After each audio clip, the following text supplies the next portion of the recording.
अब के हुन्छ त्यसको अनुहारमा भने सोचेर बोल्नुपर्छ त्यो ठाउँमा बुझ्नुभयो नि बोल्दा पनि त्यस्तो पनि ठाउँ रहेछ नेपालमा सुनसरी जिल्ला के नेपालको कुरो गर्नु हाम्रै जिल्लामा चाहिँ त्यस्तो ठाउँ रहेछ सुनसरी जिल्लामै 4 दिन बसेको माछा 4 वर्ष बसेर लाग्नु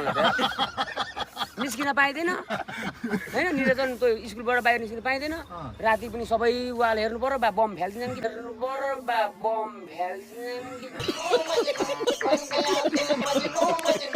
हान्छन् कि चिया दोकानमा गयो बोल्दाखेरि ठिक्क बोल्यो थपक्क खाएर निस्किहाल्नु पर्यो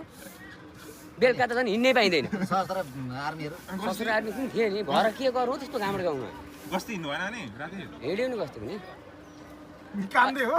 एकपल्ट लफडा पनि भइहाल्यो परिहाल्यो हाना एसपी साहबलाई त ढकल्दा बाहिर बल खेला थालि त हाले के हो अनि तुरन्त फोन गरेर ससुर आएर छिल्लिबिली पारिदिए मान्छेले गुड आयो कि त्यतिकै नि खोजेर झगडा गर्ने क्या त दङ्गा मचाउनु खोजेको नि त्यसमा रोलै त्यस्तो क्या ठाउँ फेरि हेर्दाखेरि चाहिँ मर्ना अरे यस्तो ल्याखुरे केही गर्दैन जस्तो हुने कि गर्नु पर्यो भने फेरि साफै बनाइदिने क्या बात कर रहे हैं भन्दैछु त तै लगिदिएको होइन ल मासले उहाँ त आफ्नो ठाउँ जक्सन पर्यो के हुन्छ होला भनेको त उहाँ पुग्यो त यार ब्रिफिङ सुनेर गाउँ हेर्दा त ला अफगानिस्तान र इरानमा आए जस्तो भइहाल्यो नि अब त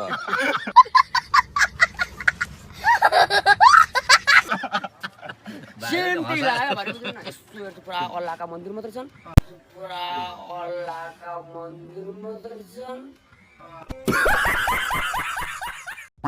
घर पनि त्यस्तै छ पाकिस्तानको जस्तो ठाउँ जस्तो होइन कहाँ फस्यो त लाग्यो नि यार 4 रात मजाले सुत्दा पनि सुत्दैन एक डर दोस्रोको खटाइ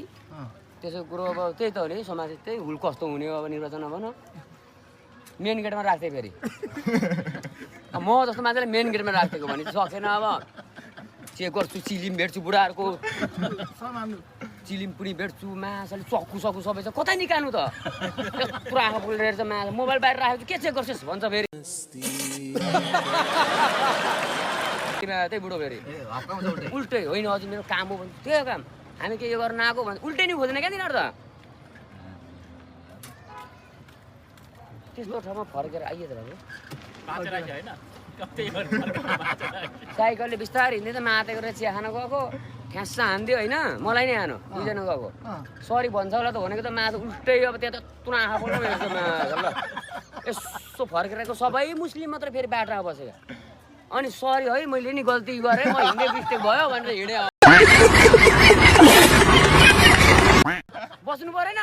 यत्रा चिया टाप क्यामतिर भनेको यत्र चिया खानु हो त्यहाँ सब हेर्छ फेरि बक्कु लाग्छ म काग जस्तो दिन्छ हामीलाई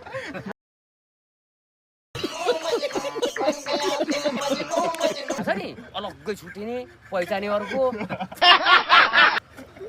त्यस्तो भयो त यार मैले यही कुरा सोध्नु थियो सरहरूले उहाँ यही कुरो गरेँ ए कहानी गरेको नि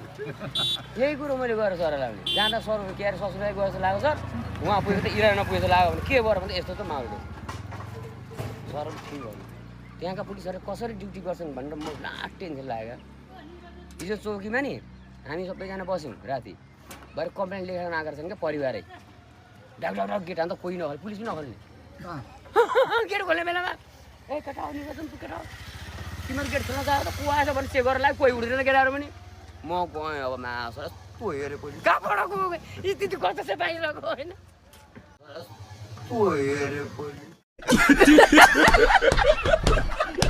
खोल्दै हाने त्यस्तो ठाउँमा पुगेँ भाइ ल ठिक छ दाइ तर यो हाँसेर बोल्दैछु कि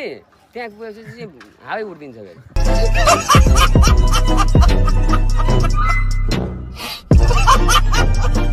मजा आया bye bye tata good bye